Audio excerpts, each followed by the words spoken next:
Mas o início dela diz assim: e tu verás o fruto do teu penoso trabalho e te alegrarás. Né? A princípio eu achei que estava falando do meu trabalho. Né? Aí quando chegou no final da música, porque ele manda, de quem você estava achando que é esse trabalho? Diz, nossa de Deus, eu falei, nossa. Aí eu disse, mas olha essa frase, alegra-te com delícia. Te alegrarás, é a obra de Deus na nossa vida. Né? Mas a verdade é que nós temos um trabalho para fazer, e nós temos que olhar para frente e dizer, Senhor, obrigada, porque eu vejo que eu bem feito. Está bem feito. E eu tenho orgulho de te entregar uma coisa que eu fiz com o meu melhor. Eu não me envergonho, Senhor, porque o Senhor me deu graça, porque eu vi a tua graça, o teu poder, a tua capacitação está aqui, Senhor. O melhor que eu tinha para te oferecer. Alegra-te sobre mim, Senhor. Alegra-te sobre mim. O louvor ele tinha, e Paulo usa uma coisa interessante, ele fala, eu guardei a fé. O Senhor nos entregou uma porção de fé, irmãos, quando nós nos convertemos. E essa fé fez com que nós nos abríssemos, arrependêssemos e aceitássemos a salvação que Deus nos oferece por meio de Jesus Cristo. E nós temos que guardar e desenvolver essa fé. Se você não guardar essa fé, ela vai minguar. E ela vai morrer no dia. Você tem que guardar e desenvolver essa fé. Porque um dia Deus vai nos pedir para prestarmos conta daquilo que Ele nos deu. Inclusive dessa pequena medida de fé que ao longo da nossa caminhada nós deveríamos ter desenvolvido. Quando os homens e mulheres começaram a caminhar com o Senhor, vai ter determinado momento de descuidar do princípio da fé. Eu queria que você abrisse em 1 Timóteo, agora na carta de 1 Timóteo, capítulo 1, versos 18 e 19.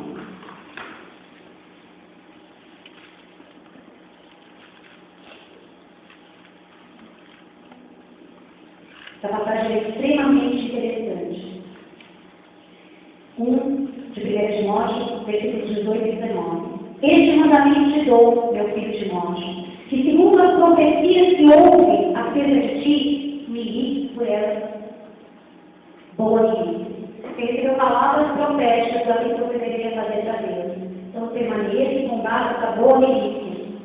Mas o versículo 19 eu queria chamar a atenção de vocês. Conservando a fé e a boa consciência, a qual alguns rejeitando fizeram naufrágio na fé.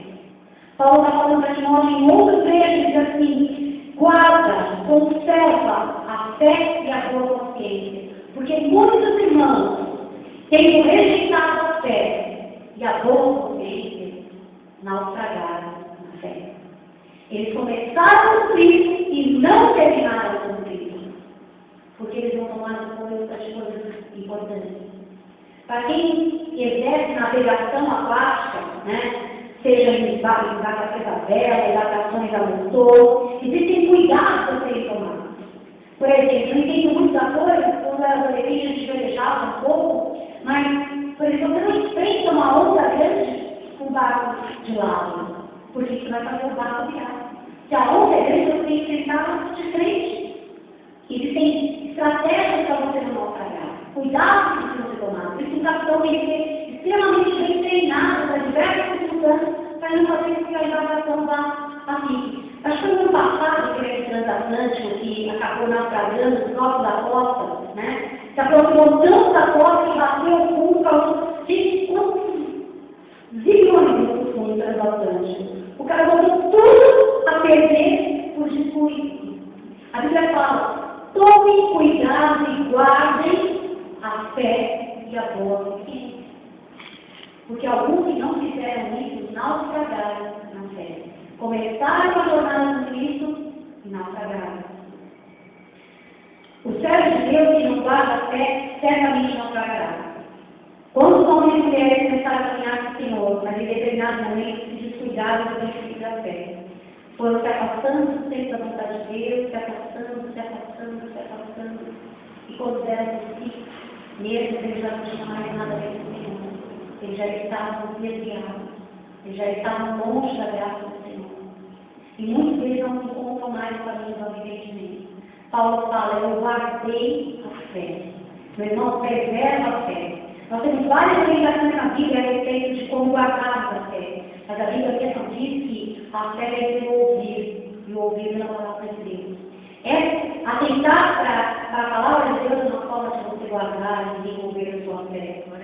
andar de acordo com os princípios da fé, ajudando a manter a vida na sua vida. Em 1 Timóteo, capítulo 6, a partir do versículo 6, diz assim: de fato, a piedade, a gente já viu que é uma vida de uma virtude de disciplina das coisas santas, da compaixão, do amor. De fato, a piedade, como um pensamento, é grande fonte de lucro.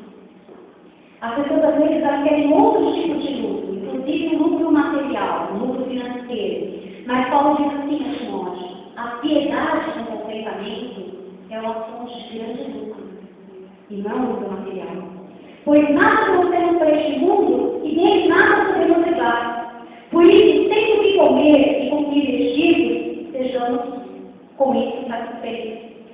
O que quer ficar livre, cai em tentação, em armadilhas e em muitos desejos descontrolados e nocivos, que levam os homens a mergulhar na ruína e na destruição. Pois o amor ao dinheiro é a raiz de todos os males. Algumas pessoas, por cobiçarem o dinheiro, desviaram-se da fé e se atormentaram a si mesmas com muitos sofrimentos. Você, porém, homem de Deus, fuja de tudo isso e busque a justiça, a piedade, a fé, o amor, a perseverança e a mansidão. Combata o bom combate da fé. Irmãos, não é pecado, não é errado ser rico, mas colocar a vida como prioridade de vida é distanciar-se da fé. Paulo fala a Timóteo: muitos querendo alcançar a riqueza, desviar-se da fé e naufragaram, causaram a si mesmo muitos sofrimentos.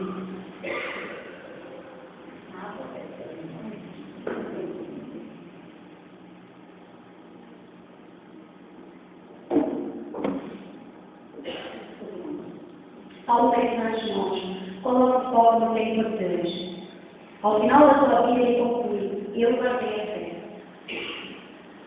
Eu combati o combate que Deus tinha para a minha vida. Glória a Deus. Eu concluí a corrida que Deus passou para mim. Glória a Deus. E sobretudo eu guardei a fé. Paulo sempre estava prestes a receber essa recompensa, que era a coroa da justiça. Aleluia. E eu estou encerrando e eu queria contar uma história que eu ouvi desse pastor que compartilhou essa palavra comigo há muitos anos atrás, e que eu sempre tenho citado aos alunos do IBQ. E a história é a seguinte: que um casal de missionários passou 20 anos longe de casa no campo missionário. Isso me faz lembrar o pastor Paulo, que foi um pastor americano que pastoreou a igreja sede por 22 anos, e teve no Brasil aqui por quase 30 anos, foi presidente da igreja, e ajudou a igreja a fazer laços espalhados por todo o Brasil. Foi meu pastor, foi quem batizou nas águas. E ele saiu dos Estados Unidos, veio com a sua esposa para o Brasil, os seus filhos já eram grandes, adultos, e eles vieram para cá, eles não eram muito jovens. E pelejaram na causa da igreja brasileira durante 30 anos. Então, quando eu pensei que esse casal funcionando, eu vi um pastor Paulo e na pastora Jimmy, que já num certo momento da vida, já idosos, eles retornaram para sua terra natal. E diz que esse casal missionário, depois de ter ficado 20 anos no campo missionário, eles estavam voltando para a sua cidade de origem, voltando, digamos assim, para casa. E no avião, retornando para a sua cidade, eles imaginam, o irmão, o missionário, o marido, ficou pensando: puxa, como é que será que os nossos irmãos da nossa igreja vão nos receber, né? Nossa, fulano, ele é muito festeiro. Ele já deve ter organizado uma festa para nos receber. A outro, ele deve ter montado uma banda no aeroporto, do jeito que ele é, né? E eles estão imaginando como é que seria a recepção dele depois de 20 anos no campo missionário, né? E quando o avião aterrissou, e estava taxiando na pista, ele ouviu uma banda mesmo. Falou assim: olha, não falei que não ia levar a banda, mas não. E quando o avião parou, eles colocaram na escada, tenderam para o tapete vermelho. Agora ele já está exagerando, né? Gente, tapete vermelho também nem tanto. Não é muito eles descobrir que naquele avião estava um representante importante do governo. E que a banda do aeroporto e o tapete vermelho era daquele representante do governo. E esperando no aeroporto, só tinha os seus 2 filhos e mais ninguém. E o irmão ficou na expectativa de que eles iam ser bem recebidos depois de 20 anos fora de casa. Chegou lá, só tinha os seus 2 filhos esperando no aeroporto. A igreja não os reconhecia no trabalho que eles tinham feito. E ele chegou em casa, na casa dos filhos, frustrado. 20 anos nós abrimos mão de tudo, da igreja, da nossa família, do nosso conforto para pegar o Evangelho. E quando nós retornamos, ninguém nos reconhece. Ele estava tão triste, tão chateado, tão frustrado, que ele falou para a esposa: você fica aí com os nossos filhos, eu vou até o quarto e eu vou orar, porque eu estou muito triste. Ele passou um tempo lá, talvez 1 hora, um pouco mais de 1 hora no quarto, e quando ele saiu daquele quarto para a sala, o seu semblante era outro. E a esposa, companheira da jornada, dele falou assim: conta para mim que Deus falou para você, porque você entrou um naquele quarto, você saiu outro. Com certeza Deus falou para você. O que Deus te falou? Ele falou assim: Deus falou que nós não chegamos em casa ainda. Aleluia! Aleluia! Porque a gente espera a recompensa aqui, mas a nossa morada celestial é perfeita. E está do outro lado da morte. Olha na frente, olha pelos irmãos. Lá numa visão boa, e eles estão felizes, olha, já chegou ao fim. E eu vou receber a coroa da justiça que está reservada a mim. E não somente a mim, mas a todos que amam a vida do Senhor. Aleluia! Nós vamos ter o nosso alvo final deste lado da vida e do outro lado da vida. E aí eu lembrei agora de um testemunho que eu presenciei, acho que foi o ano passado, retrasado, nós tivemos um congresso regional de mulheres na sede, que a outra vez organizou, e ela me disse que toda igreja vai ter que participar do louvor. Estava aqui com um grupo de mulheres, não sei se vocês já participaram, né? Então, era um grupo de mulheres que vai cantar, brincar, alguma coisa em relação ao louvor. E uma das igrejas, então, não tem igreja da nossa região, né? Deve ser igreja aqui, mas acho que não era da igreja. E a irmã, antes de apresentarem a canção, que tinham preparado, e aí a irmã ia fazer uma coreografia, e a irmã deu um testemunho. Então, a irmã está, há um tempo atrás, um ano atrás, ele estava com a minha filha no carro, nós estávamos na rodovia Bandeirantes, e uma carreta tombou sobre o nosso carro. A carga da carreta tombou sobre o carro. Era um carro pequeno, um humilde, né? E assim, na verdade, o teto abaixou ao ponto de ficar na altura do volante, né? E elas estavam inteiras lá dentro, mas o carro não tem isso pela carga. E até conseguir tirar aquela carga, elas receberam uma fumaça e o carro começou a pegar fogo. Assim, até eles tirarem essa coisa daqui de cima, e não tirarem, o carro já fica explodido, né? E elas só então também, questão de pouco tempo. E a filha dela fez e falou assim: mãe, vamos louvar a Deus. E o que não é comum para uma menina de uns 10, 12 anos, ela cantou uma canção antiga, que eu cantei muito na igreja, talvez você conheça, né? Porque ele vive, eu posso ver. Aleluia! Deus vive, temor não há. Eu sei, sim, eu sei, que o meu futuro está nas mãos do meu Jesus. Aleluia! Eu imagino que a gente já viu os céus abertos, como enfermo, já viu ela chegando. Mas ele não contou o testemunho, eu não sei como. Eles estavam parados, pegaram o extintor de incêndio, apagaram no fogo. Aí nós disse que a filha dela não se queimou nada. Mas que Deus permitiu que eu queimasse uma parte do meu corpo, para eu nunca me esquecer do que Deus fez naquele dia. E ela mostrou a cicatriz que ela tinha no braço, na queimadura e na perna, a menina não queimou. Mas eu fico imaginando que leva aquela menina, presa dentro da terraça de um carro, estava pegando fogo. Ela disse: porque ele vive, eu posso. Aleluia! Então, ela não está contando, calma, o nosso alvo está do outro lado da vida. Glória a Deus! Combati o bom combate, terminei a corrida e guardei a fé. Agora a gente está reservada a coroa da justiça, que o Senhor, justo juiz, me dará naquele dia.